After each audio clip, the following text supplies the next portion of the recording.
Da karfe 10 na safiyar gobe a agogon Sharfaɗi da Kofar Mazugal, Dambu da Wake da Kunun Aya za su yi bikin cika shekaru 10 da kutse da mamaye sha'awar ɗaliban FCE a Kano.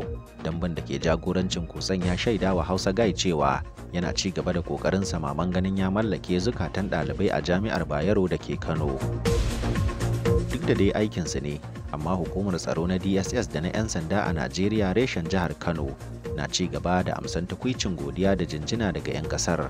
Hakan na zuwa ne tun bayan kokarin su na bankaɗowa tare da gurfanar da yayan shedan a kotun Kano. Kokarin nasu kuma na nuna cewa da za a samar musu kaya a sakar musu mara, da kuwa jami'an tsaron ƙasan sun sami damar tsallafa tsarin wuta akan abokai da ƙawayen shedan a Najeriya.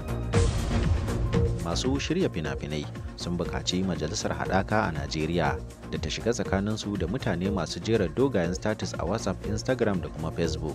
Cewar su dai masu saka dogayen status na janye musu mutane daga kallon fina-finai a ƙasar.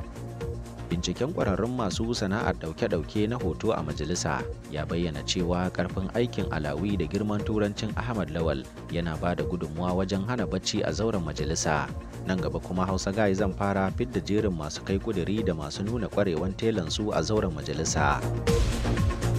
Rahotanni daga Maiduguri na bayyana cewa alheri da tausayi suna ci gaba da zaman mutuka raba a tsakiyar zuciyar mataimakin gwamna a jihar.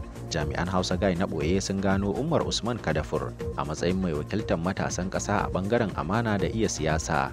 Tabbacin hakan na zuwa ne ganin yadda tafiyar amana da ƙauna ke ci gaba da armashi tsakaninsa da gwamna Babagana Umar Zulum na jihar.